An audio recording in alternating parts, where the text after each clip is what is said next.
నల్గొండ జిల్లా దేవరకొండ మండలం షేర్పల్లి పెద్దతండ గ్రామ పంచాయతీ పరిధిలో ఉన్నాం. సర్పంచ్ గారు రమావత్ బావుసింగ్ నాయక్ గారితో ఉన్నాము. ఇక్కడ గ్రామ పంచాయతీలో సమస్యల పరిష్కారానికి ఏ విధంగా వారి యొక్క చర్యలు ఉన్నాయో, అదేవిధంగా ప్రభుత్వ సంక్షేమ పథకాలు ఏ విధంగా ప్రజలకు చేరువవుతున్నాయో వారి మాటలను అడిగి తెలుసుకుందాం. నమస్కారం సర్పంచ్ గారు. నమస్తే సార్. సార్ ఎలా ఉన్నారు సార్? బాగున్నాను సార్. ఇక్కడ ప్రభుత్వ సంక్షేమ పథకాలు ఓకే, ప్రజలకు ఏ విధంగా అందుతున్నాయి అంటారు? అంతున్నాయి సార్. ప్రభుత్వం ఇచ్చే పథకాలు ప్రజలకు మంచిగా చెప్పి వివరించి వాళ్ళకు అందేలా చూస్తున్నాను. ఇక్కడ గ్రామంలో ఇటీవల 99 రోజుల ప్రణాళిక ఏ విధంగా అమలవుతుంది, ఎలాంటి పనులు చేపట్టారు, అటు చర్యలు ఏ విధంగా ఉన్నాయంటారు? ఈ ప్రజాపాలన ప్రగతి ప్రణాళిక 99 రోజుల ప్రణాళిక భాగంగా చేపట్టిన కార్యక్రమాలు మెయిన్ వాటర్ సమస్యల మీద ఎక్కువ చేసినాం సార్. అలాగే తడి చెత్త, పొడి చెత్త, దాంతోపాటు మురికాల డ్రైనేజ్ క్లియర్ చేయడం, దాంతోపాటు బడిబాట కార్యక్రమం, దాంతోపాటు మహిళలకు సంబంధించిన వ్యూ బిల్డింగ్ అది. దాని తర్వాత కొన్ని ఇప్పుడు ఏ సమస్య ఉంటే ఆ సమస్య మీద పరిష్కారం చేస్తూనే ముందుకు వెళ్తున్నాం సార్. మీ బడిబాట కార్యక్రమం చేపట్టారంటారు. తల్లిదండ్రుల్లో పిల్లల్లో ఎలాంటి స్పందన కనిపిస్తుంది? స్కూలు ఏ తరగతి వరకు ఉంది? ప్రీ ప్రైమరీ నుంచి ఉంది సార్. ప్రీ ప్రైమరీ నుంచి ఉంది. ఇంతకుముందు గట్టి ఇప్పుడు దాదాపుగా 3 నెలలు అయింది స్టార్ట్ అయింటే, ఇప్పుడు 6 నెలలు అయింది. 3 నెలలే నడిచింది. 3 నెలలు మన 2 మంత్స్ హాలిడే వచ్చింది కదా, దాని ద్వారా ఇప్పుడు మళ్ళీ స్టార్ట్ అయింది. పిల్లలను గిట్ట ఇంప్రూవ్ చేసి పొడిగించడం జరుగుతుంది సార్. ఇక్కడ మారుమూల గ్రామాలలో కూడా తల్లిదండ్రులు పిల్లలను ప్రైవేట్ స్కూళ్ళకు వైపే మొగ్గు చూపుతున్నారు, ప్రభుత్వ పాఠశాలపై మొగ్గు చూపట్లేదు. ఎందుకు కారణం ఏమైంటుంది అంటారు? కారణం అంటే ఇప్పుడు గతంలో ఇప్పుడు ప్రభుత్వం స్కూళ్ళ పైన అంటే ఇప్పుడు దాదాపుగా పిల్లలకు ఇంతకుముందుకు వెళ్ళి మనకు స్కూల్లో అందుబాటులో లేకపోవడం, ఇప్పుడు స్కూల్లో ఉన్న కొన్ని వసతులు అవి ఇవి తక్కువ ఉన్నాయని చెప్పడం వల్ల తల్లిదండ్రులు అనేది ఎక్కువ ఆశ చూపడం, మొగ్గు చూపడం లేదు. దానివల్ల ఇప్పుడు వాళ్ళను వివరించి స్కూల్కి పంపేటట్టుగా ఇప్పుడు ప్రీ ప్రైమరీ అంటే దాదాపుగా చాలామందిని ఇంప్రూవ్ చేసినాం. మేము తల్లిదండ్రులతోటి మాట్లాడినాం, పంపిస్తామని చెప్పారు. పంపిస్తాం. ఇప్పుడు మా తండ కాకుండా మా పక్కన తండ, వేరే తండ, అన్ని తండాలు కలిపి పిల్లలని తల్లిదండ్రులను చెప్పి పంపేయమని చెప్పడం జరిగింది. వాళ్ళు గిట్ట మంచిగా సహకరించారు, పంపిస్తామని చెప్పి. ఈ గ్రామంలో మౌలిక సదుపాయాల కల్పన ఏ విధంగా జరుగుతుందంటారు? మంచిగానే జరుగుతుంది సార్. ప్రధానంగా త్రాగునీరు కావచ్చు, త్రాగునీరు అంటే ఇప్పుడు రోడ్లు కావచ్చు, బోర్లు అంటే ఇప్పుడు దాదాపుగా ఇప్పుడు ఒక కొత్త ట్యాంక్ నిర్మించడం జరిగింది సార్. అది హ్యాండ్ పంప్ బోర్ ఉండే, దాంట్లో కొత్త మోటార్ వేసి దాని పక్కనే ఒక ట్యాంక్ నిర్మించి అది చాలు చేయడం జరిగింది. దాంతోపాటు ఇప్పుడు స్కూల్ పక్కన ఒక బోర్ ఉంటే అది గిట్ట రిపేర్, మొన్న రిపేర్ ప్రాబ్లం వస్తే అది గిట్ట చేపట్టడం జరిగింది. దాంతోపాటు చేసి కాబట్టి వాటర్ సమస్యలు పెరిగింది. కానీ ఇప్పుడు లోకల్ వాటర్ తోటి ట్యాంకర్ ద్వారా సమస్యలు అనేది పరిష్కారం చేయడం జరిగింది సార్. ఇక్కడ మారుమూల గ్రామంలో వైద్యం ఎట్లా అమలు అవుతుంది అంటారు? వైద్యం మంచిగా అవుతుంది సార్. ఇక్కడ చిన్న 16 ఏళ్ళ బాలికలకు ముందస్తు జాగ్రత్తగా క్యాన్సర్ నివారణ కోసం టీకా కార్యక్రమం ఎట్లా కొనసాగుతుంది అంటారు? అది జరుగుతుంది సార్, జరుగుతుంది. టీకా కార్యక్రమం కూడా చేయడం జరిగింది. ప్రజలు ఎలాంటి స్పందన కనిపిస్తుంది? వైద్యం పట్ల మంచిగా స్పందించారు.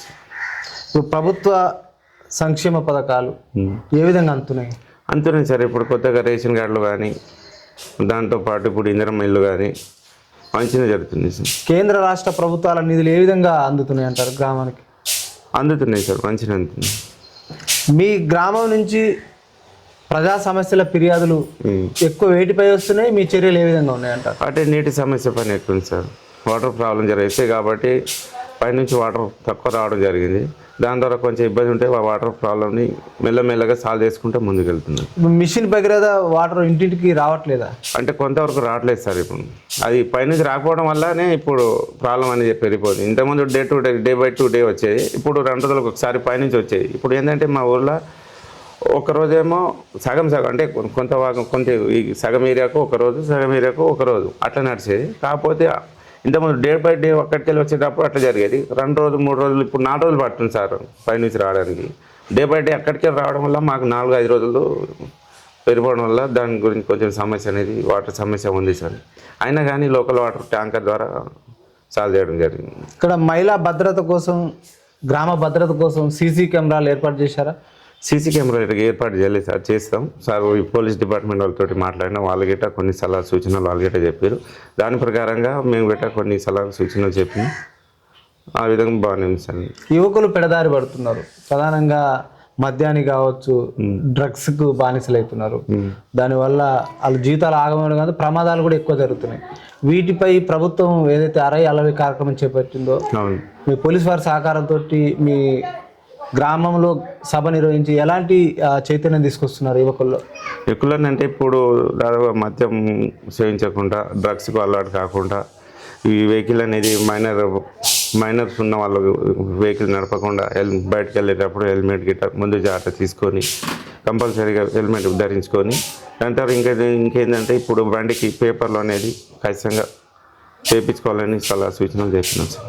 ఇక్కడ యువకులు అంటే చదువుకోవడానికి లైబ్రరీ కావచ్చు, వారు అంటే ఉద్యోగాల కల్పనకు, అంటే శారీరక దృఢత్వం పెంచుకోవడానికి ఓపెన్ జిమ్ లాంటివి ఏమైనా ఏర్పాటు చేస్తున్నారు? చేస్తాం సార్. ఇప్పటివరకు చేయలే, రాబోయే రోజుల్లో చేస్తాం సార్. ఏమైనా యువకులకు ఉపాధి కల్పన ఏమైనా కల్పిస్తున్నారా ఎమ్మెల్యే గారి సహకారంతో? ఇప్పుడైతే ఏం కాలేదు సార్, రాబోయే రోజుల్లో చేస్తాం. మహిళా సంఘాల అభ్యున్నతి కోసం, మహిళా సంఘాల బలోపేతానికి మీ గ్రామ పంచాయతీ ఎలాంటి చర్యలు చేపడుతుంది? మహిళా సంఘాలకు సంబంధించింది అంటే ఇప్పుడు వాళ్ళకు గవర్నమెంట్ ఇప్పుడు మనకు వడ్డీ లేని రుణాలు ఇస్తుంది కదా సార్. 5 లక్షలు 10 లక్షల వరకు పెంచింది. అలాగే దాంతోపాటు వాళ్ళకి సంబంధించి మహిళా వ్యూ బిల్డింగ్ గిట్ట శాంక్షన్ చేయడం జరిగింది. అది గిట్ట కట్టించడం స్టార్ట్ అవుతుంది, దగ్గరకు వచ్చింది. అది గిట్ట త్వరలో అవుతుంది, వాళ్ళ గిట్ట చెప్పడం జరిగింది.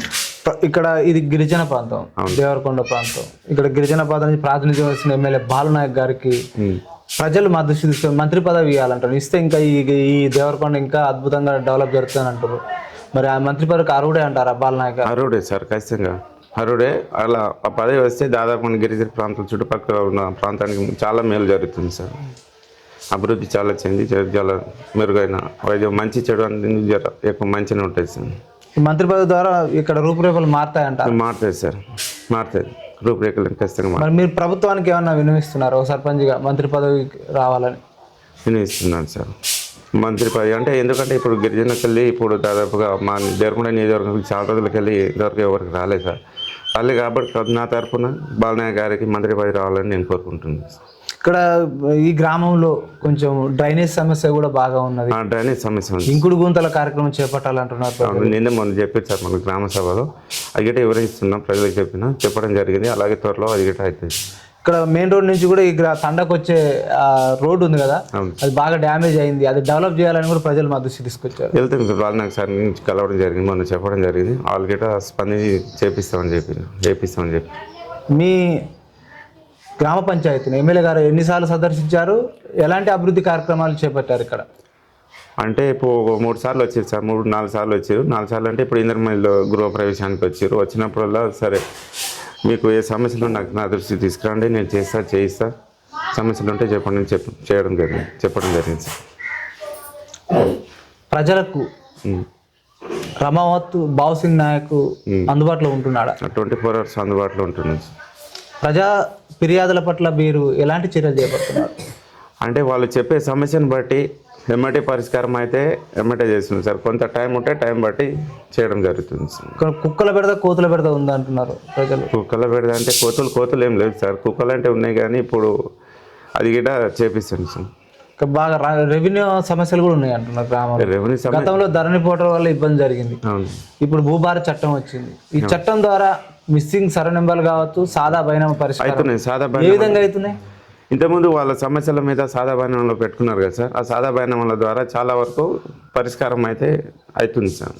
సాదా బైనామాలో పెట్టుకున్న వాళ్ళది దాదాపుగా 90% అవుతుంది, క్లియర్ అవుతుంది. ఇక్కడ గిరిజనులు అభివృద్ధి కోసం కావచ్చు, గిరిజనులు ఏదైతే వాళ్ళు ఇక్కడ వ్యవసాయం మీద ఆధారపడి ఎక్కువ జీవిస్తుంటారు. ఇక్కడ రైతులలో పంట మార్పిడి విషయంలో కావచ్చు, లేకపోతే అవగాహన కార్యక్రమాలు ఏమైనా నిర్వహిస్తున్నారా? నిర్వహించినాం సార్. రైతుల నుంచి ఎలాంటి స్పందన కనిపిస్తుంది అంటారు? ఆ రైతుల నుంచి మంచి నుంచి వాళ్ళకి గిట్ట మొన్న ఏ సార్ వాళ్ళు వచ్చారు, చెప్పారు వాళ్ళ మీద అవగాహన వాళ్ళకి చెప్పారు. దాన్ని బట్టి వాళ్ళు గిట్ట సరే చేస్తామని చెప్పారు. బడిబాడ కార్యక్రమం నిర్వహించారా? నిర్వహించినాం సార్. స్పందన ఏ విధంగా ఉంది? మంచిగా ఉంది సార్. ఇక్కడ మీకు 5 ఏళ్ల కాలానికి ఓటేసి గెలిపించారు.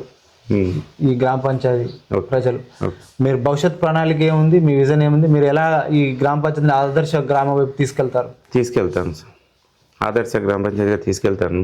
ఇప్పుడు నన్ను నమ్మి నన్ను గెలిపించిన ప్రజలందరికీ నేను చెప్పేది ఒకటి, తండ్రిని మన ఊరిని ఏ విధంగా డెవలప్ చేయాలనో ప్రతి ఒక్క మనిషి సహకారంతో వాళ్ళని అడిగి తెలుసుకొని ఈ విధంగా వెళ్దాం. సరే కొన్ని విషయాలు మనకు తెలిసినా తెలియకపోయినా ఇంతకుముందు చేసిన వాళ్ళు ఉన్నారు పెద్దలు, వాళ్ళ సలహాలు తీసుకొని వాళ్ళు ఏ విధంగా చెప్తారో యువకుల వాళ్ళ సలహాలు, గ్రామ ప్రజలు అందరి సలహాలు తీసుకొని నా సలహాతో అందరూ కలిపి ముందుకు గ్రామ పంచాయతీ ఏ విధంగా డెవలప్ చేయాలనే విధంగా ముందుకు తీసుకెళ్తాను. గత సర్పంచుల కంటే భిన్నంగా మీ విజన్ ఏముంది, మీరు ఏం చేయబోతున్నారు ఈ గ్రామాన్ని? అంటే గత సర్పంచులు వాళ్ళు చేసింది వాళ్ళు చేసారు సార్. అప్పుడు పార్టీ అనేది ఒకటే ఉండి, ఇంతకుముందు బీఆర్ఎస్ పార్టీ ఒకటే ఉండే.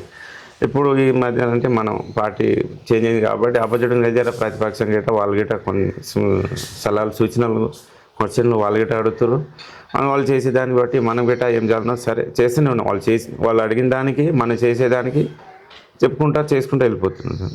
గత ప్రభుత్వ పాలనలో గ్రామ పంచాయతీలు ఏ విధంగా అభివృద్ధి చెందినాయి అంటారు? ప్రస్తుత ప్రభుత్వ పాలన ఎలాగా అభివృద్ధి చెందుతున్నాయి అంటారు? గత ప్రభుత్వంలో కొన్ని జరిగినాయి సార్, జరగలేదు అంటలేను, కొన్ని జరిగినాయి. కాకపోతే గత ప్రభుత్వం అంటే ఈ ప్రభుత్వం ఇందిరమ్మ ఇల్లు కానీ, రేషన్ కార్డులు కానీ, సన్న బియ్యం కానీ, అలాగే ఉచిత కరెంటు కానీ, గ్యాస్ సిలిండర్ కానీ, అలాంటి మంచి మంచి పథకాలు ఇస్తున్నాం. దానివల్ల ప్రజలు మంచిగా ఉన్నారు. ఇక్కడ పెద్దతండ గ్రామ పంచాయతీ నుంచి గెలిచినటువంటి సర్పంచ్ గారు రమావత్ బావుసింగ్ నాయక్ ఏదైతే ప్రజలకు హామీ ఇచ్చినో, ప్రజలు ఏదైతే నేను హామీ ఇచ్చిన పనులన్నిటి కూడా చేపట్టడంతో పాటు ఎమ్మెల్యే గారి సహకారంతో ఈ గ్రామాన్ని ఆదర్శ గ్రామం వైపు తీసుకెళ్తానంటున్నారు. ఇక్కడ గిరిజన ప్రాంతం కాబట్టి గిరిజనులు ఎక్కువ ఉంటారు, వ్యవసాయమే జీవనాధారం చేస్తున్నారు. వాళ్ళు మార్పు తీసుకురావడం, వ్యవసాయంలో నూతన మార్పుల కోసం కూడా నేను శాయశక్తులు కృషి చేస్తాను. మా బాలనాయక్ సార్కి ఎమ్మెల్యే పదవి, అది ఎమ్మెల్యేగా ఉన్నారు, మంత్రి పదవి ఇవ్వాలని కూడా డిమాండ్ చేస్తున్నారు. ఎందుకంటే గిరిజన నాయకునికి మంత్రి పదవి ఇస్తే ఇంకా ఈ దేవరకొండ ప్రాంతం గిరిజనులకు ఇంకెంతో అభివృద్ధి జరుగుతుందని కూడా ఆయన చెప్తున్నారు. మరో అంశంలో మరో గ్రామ పంచాయతీలో మీ ముందుకు వస్తుంది ప్రజావేదిక న్యూస్ ఛానల్.